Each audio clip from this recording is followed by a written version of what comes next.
नमस्कार। इन खबर में आपका स्वागत है।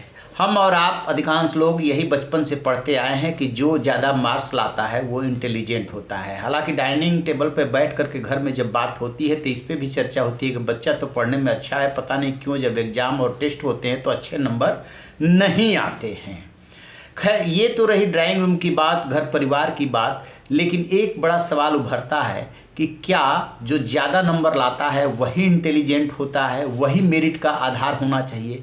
इस पे सुप्रीम कोर्ट ने बड़ा विस्तृत फैसला दिया है। दरअसल नीट जो है उसके यूजी पीजी में ऑल इंडिया कोटे का जो आरक्षण है उसको लेकर के मामला सुप्रीम कोर्ट में गया।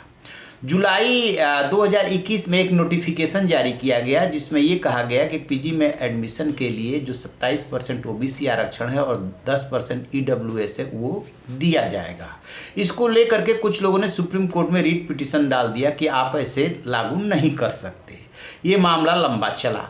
नतीजे ये हुआ कि जो रेजिडेंट डॉक्टर हैं वो सड़कों पे आ गए। अभी आपने दिल्ली की सड़कों पे 2-3 हफ्ते पहले देखा होगा कि किस तरीके से अफरा तफरी मची हुई है। पुलिस लाठीचार्ज कर रही है और डॉक्टर प्रदर्शन कर रहे हैं कि उनके करियर का सवाल है। दरअसल इसकी वजह से पीजी में काउंसलिंग रुक गई थी। आपको पता ही है कि एमबीबीएस करने के बाद पीजी में एडमिशन के लिए कितनी मशक्कत करनी पड़ती है और ऊपर से ये काउंसलिंग रोक दी गई।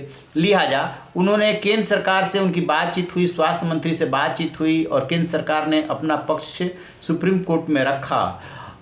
जो चंद्रचूड़ है उनके नेतृत्व में बोपन्ना साहब थे, 2 जजों की बेंच थी, उन्होंने सुनवाई की और सुनवाई करने के बाद जो सबसे बड़ी बात कही वो ये कि नंबर सिर्फ मेरिट का आधार नहीं हो सकता, यानी कि जो ज़्यादा नंबर लाता है वो सबसे योग्य है, ऐसा नहीं कहा जा सकता।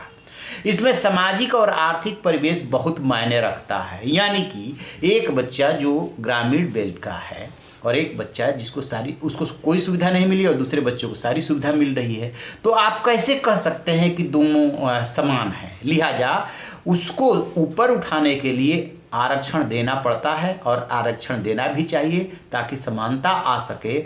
आर्टिकल 15, 4 और 5 को पढ़िए और सिर्फ जो है नंबर के आधार पे मेरिट तय नहीं हो सकता। अब इसके बाद इस पे बहस हुई कि सुप्रीम कोर्ट ये बात बोल रहा है तो इसका नतीजा क्या निकलेगा। नतीजा ये निकला कि सुप्रीम कोर्ट ने 7 जनवरी की सुनवाई में ही कह दिया था कि आप अपनी काउंसलिंग को शुरू कीजिए, यानी 27% ओबीसी को और 10% ईडब्ल्यूएस को दीजिए। लेकिन ईडब्ल्यूएस के लिए 10% का जो व्यवस्था है उस पर मार्च में अंतिम सुनवाई होगी, वो उसके अधीन होगा, यानी कि आप लागू भी कर चुके होंगे और यदि कोई विपरीत फैसला आता है तो वो उसके अधीन होगा।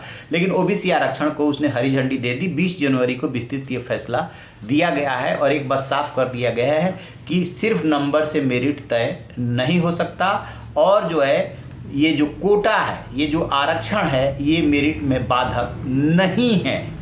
यदि समाज को बराबरी के लेवल पे ले आना है तो ये करना ही होगा। ये सुप्रीम कोर्ट का बहुत ही महत्वपूर्ण फैसला है। तो आप रहिए बेखबर, देखते रहिए इन खबर। Thank you.